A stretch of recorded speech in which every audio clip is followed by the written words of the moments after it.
నమస్కారం. ముక్కులోకి దించాలి, రంగంలోకి దించాలి. అవతల వాళ్ళ వీక్నెస్ ఆసరాగా చేసుకుని పని పూర్తి చేయాలి. పక్కింట్లోకి అద్దెకొచ్చిన రాజ్యలక్ష్మి గురించి దీర్ఘంగా ఆలోచిస్తున్నాడు యాదగిరి. అద్దంలో ముఖానికున్న బొట్టు నీట్గా ఉందో లేదో చూసుకుంటూ సరి చేసుకుంటూ కిటికీలోంచి చూస్తున్నాడు. నరాలు జివ్వుమన్నాయి. కామం కళ్ళలోంచి వేడిసెగలు కక్కుతోంది. రోమాలు నిక్కపొడుచుకున్నాయి. యాదగిరి కళ్ళు ఇప్పుడు అద్దం వైపు లేవు. పక్కింటి రాజ్యలక్ష్మిని కిటికీలోంచి ఆమెను తదేకంగా చూస్తున్నాయి. అప్పుడే స్నానం చేసి కురులు ఆరబెట్టుకుంటున్నట్లుంది ఫ్యాన్ కింద. ఒంటిపై టవల్ తప్ప మరేమీ లేదు. తొడలు ఎత్తులు మత్తెక్కిస్తున్నాయి. తనకే గనుక మాయామంత్రం తెలుసుంటే గోడలోంచి వెళ్ళి గట్టిగా కౌగిలించుకుని ఏవేవో చేయాలనుంది అతనికి. కిటికీ చువ్వలు జైలు కడ్డీల్లో అడ్డం పడుతున్నందుకు మనసులో నొచ్చుకున్నాడు. తట్టుకోలేకపోతున్నాడు యాదగిరి. బ్యాచులర్. చిన్న చిన్న అప్పులు ఇచ్చి రోజువారీ వడ్డీలు సాయంత్రం వసూలు చేసుకోవడం తన వ్యాపారం. రోజులో గంట పని. ఆ గంట సేపు ఎవరో ఒక మిత్రుడి బైక్ తీసుకుని వసూలు చేసుకుంటుంటాడు. వడ్డీ డబ్బుతో జల్సా చేస్తుంటాడు. యాదగిరి మనసు నిండా రాజ్యలక్ష్మి నిండిపోయింది. ఆమె స్నానం చేసే టైంకి లేవడం, కిటికీ పక్కనే కుర్చీ వేసుకుని తన రూమ్లోంచి చూడడం ఒక దినచర్యగా మారింది. కన్నులా అవి కావు వెన్నెల కిరణాలు, చూపులా అవి కావు మన్మథ బాణాలు, ఎత్తులా అవి కావు ఎవరెస్ట్ శిఖరాలు, పిరుదులా అవి కావు. ఇలా ఆమెను చూస్తూ మనసులోనే ఆనందపడి మెలకలు తిరిగిపోవడం, ఎలా అయినా పలకరించాలనే ఆలోచనతో నిండిపోయింది. రోజు రోజుకి ఆమెపై వ్యామోహం ఎక్కువైపోయింది యాదగిరికి. ఆ రోజు బస్ స్టాప్లో బస్సు కోసం నిలబడింది రాజ్యలక్ష్మి. మిత్రుడి స్కూటర్ మీద దర్జాగా అటువైపు వస్తున్నాడు యాదగిరి. స్పీడ్గా ముందుకు పోయేవాడల్లా ఆమెను చూసి వెనక్కి తిరిగాడు. నమస్తే మేడం, బండాపాడి యాదగిరి. ఎవరు అంది అర్థం కాక రాజ్యలక్ష్మి. నా పేరు యాదగిరి. మీ ఇంటి పక్కన మేడ మీద రూమ్లో ఉంటుంటాను. మీకు నేను తెలియదు, కానీ నాకు మీరు తెలుసు. ఓ అలాగా అంటూ ఓ అడుగు వెనక్కి జరిగింది రాజ్యలక్ష్మి. బస్సులు లేవనుకుంటా మేడం, ఎక్కడికి వెళ్ళాలి? లైట్గా స్మైల్ ఇస్తూ అడిగాడు యాదగిరి. అదే చూస్తున్నాను, గంట అయిపోయింది, ఆఫీస్కి వెళ్ళాలి.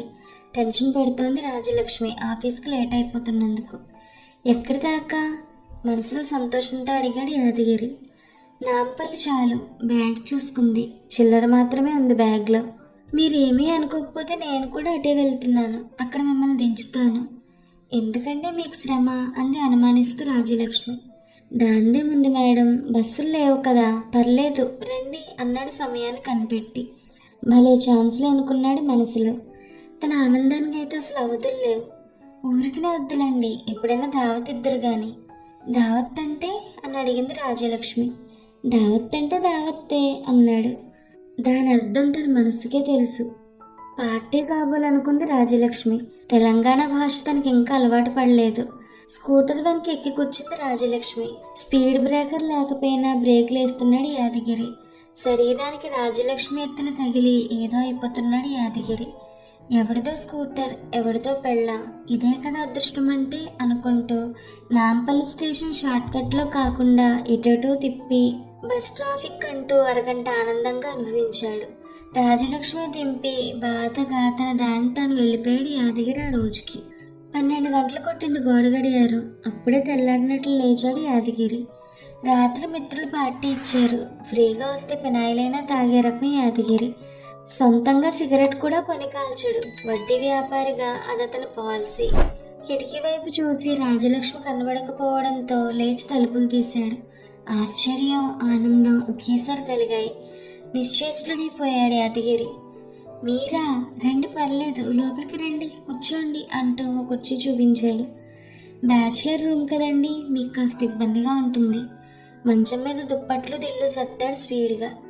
ఏంటి మీరిలా అడిగాడు అనుమానంగా, ఆమెను కింద నుండి పైదాకా చూస్తూ నయనానందం అనుభవిస్తూ. పర్లేదు చెప్పండి, చల్లకొచ్చి ముంత దాచడం ఎందుకు? మీరు డబ్బులు వడ్డీకి ఇస్తారట కదా, మీరిచ్చినా సరే లేదా ఎక్కడైనా ఇప్పించినా సరే అంది అసహనంగా కూర్చుంటూ రాజ్యలక్ష్మి. ఈరోజు అంటే కష్టం, ఓ వారం తర్వాత అయితే పద్దొస్తుంది అన్నాడు.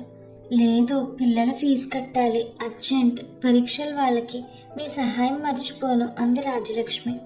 కష్టమే, కానీ ట్రై చేస్తాను మీకోసం అంటూ ఆమె కళ్ళలోకి చూసాడు యాదగిరి అదోలా ముఖం పెట్టి.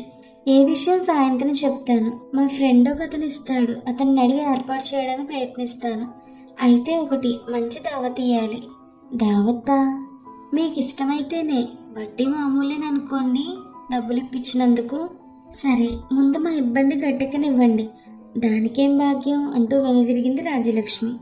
ఆమె మెట్లు దిగి కిందకి వెళ్లే వరకు రెప్పలార్పకుండా చూస్తుండిపోయాడు.